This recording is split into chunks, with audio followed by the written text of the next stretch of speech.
My name's Josh. It's a privilege to be here, and I represent Trellis, which is a network. I know I'm not supposed to use that word because Taylor just made fun of it, but it's a network of missionaries and microchurches and missional expressions that exist to see gospel saturation across all 34 counties of beautiful East Tennessee. And we use the imagery of Trellis. We're trying to create something that can support a network of networks to see multiple vines grow up and produce really, really good fruit. And I'll explain kind of what that looks like here in just a few minutes.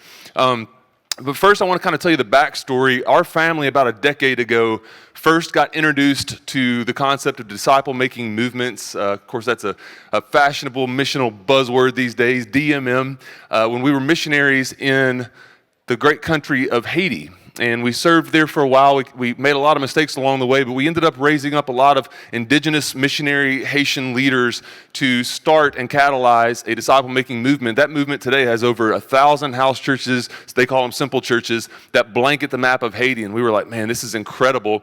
We took some of the things we learned there. We went over to West Africa, and we felt called to engage with unreached people groups. And so we're now working with 4 unreached people groups in 2 countries there. The first unreached people group has 13 generations of what you might call micro churches or simple churches or house churches amongst primarily Muslim background believers. We're seeing thousands of Muslims and animists coming to Jesus. It's incredible what's happening. And I was back stateside. Our family had moved back to good old East Tennessee. And I was at this vineyard conference. I come from a vineyard tribe. And this guy named Bubba Justice came up to me.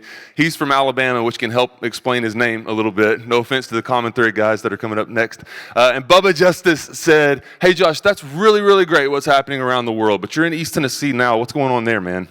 And so I wanted to hit him because I'm kind of prideful. But I was really convicted.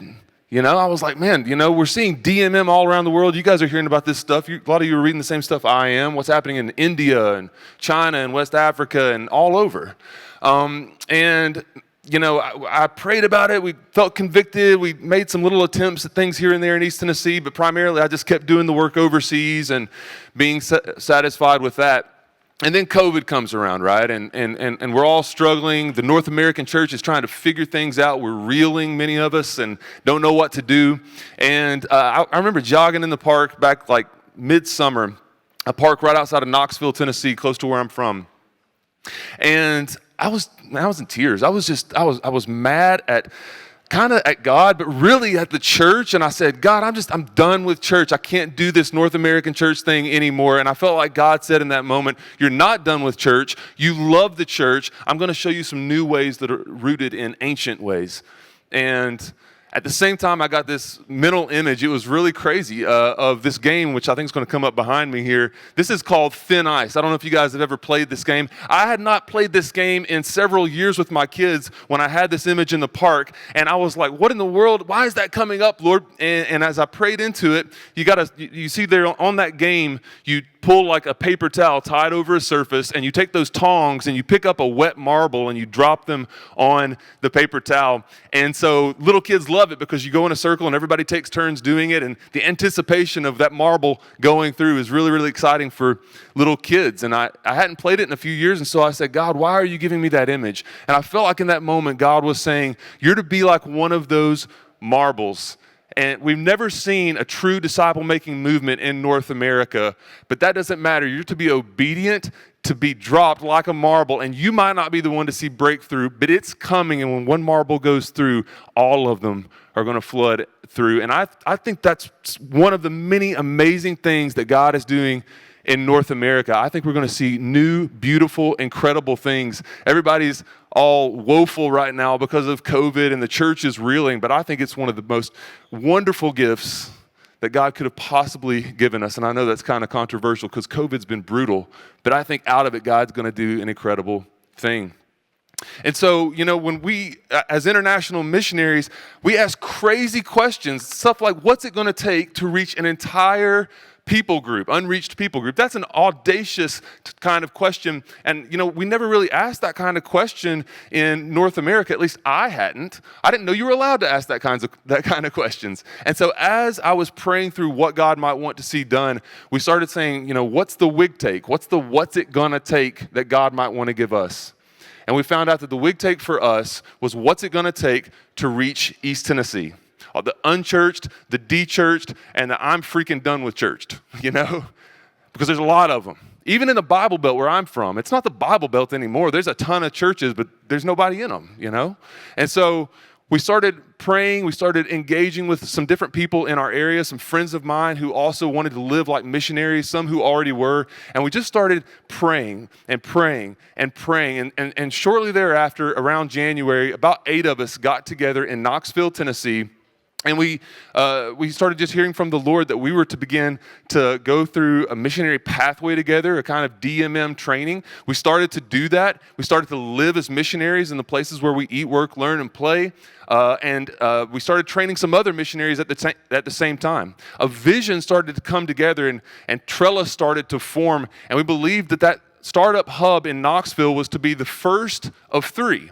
And so, as you can see on the map here in East Tennessee, there are roughly 34 counties, about 2.4 million people. Again, that's a God-sized dream.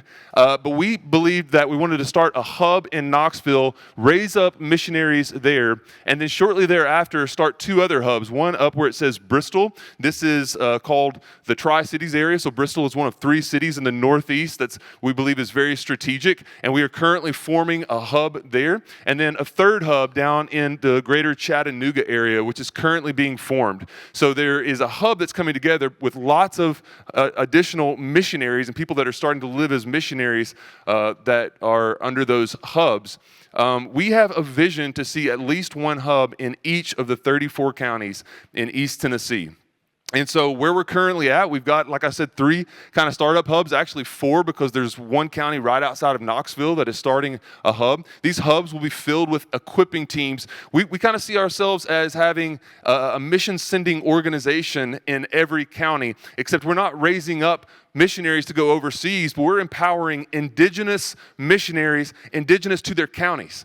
Because they know their counties, they know the people there, they know the makeup. This map represents a few cities, but overall, most of the counties in East Tennessee are very rural. And so what does it look like to do these kinds of concepts in those areas? And so we have 4 startup hubs that we're working with right now. At the same time, we're developing peer coaching cohorts. And so we have people that are going through a startup level, which is pretty intense. They go through a missionary pathway, they get lots of training, lots of assessments, and then they move into ongoing peer coaching cohorts, which is one of the ways that they can stay connected to Trellis. Got a lot of other things to share, but I got 2 minutes. So let me just share a few stories about some of the people that are starting to live as missionaries in East Tennessee. There's a guy named Will Boggs, and he's developed a team that wants to combat both human trafficking, both in Tennessee and around the world, but also they're reaching out to ladies that are in lives of prostitution in East Knoxville, which is kind of a rough part of Knoxville. And so they've raised up a team to engage those ladies, and they have a vision to see those ladies as persons of peace back into the places where, let's be real, churches aren't going into, right? And so he's got an amazing ministry. They started a coffee shop to sustain what they're doing. Their ministry is called Raising a Voice, and they're living as missionaries going after this stuff. We got another lady named Jamie Delaney, and she lives right outside of Knoxville. Her and her husband are raising up missionaries to engage with the youth in Alcoa, which is a suburb outside of Knoxville. We've got another guy named Danny Castillo. Danny's a Mexican guy that's been in the States for about 15 years now. And Danny's actually about to start helping us to train a lot of Hispanic, Spanish-speaking individuals and take this to Hispanic communities all across East Tennessee. They're also translating a lot of the material that we're using into Spanish, and so we're excited about what Danny's using. Myself, our family, we've started on our street. There's 14 houses on our street. We are planting the gospel in our area, and we are seeing a micro-church emerge right where we live. It's beautiful to see my kids involved with this.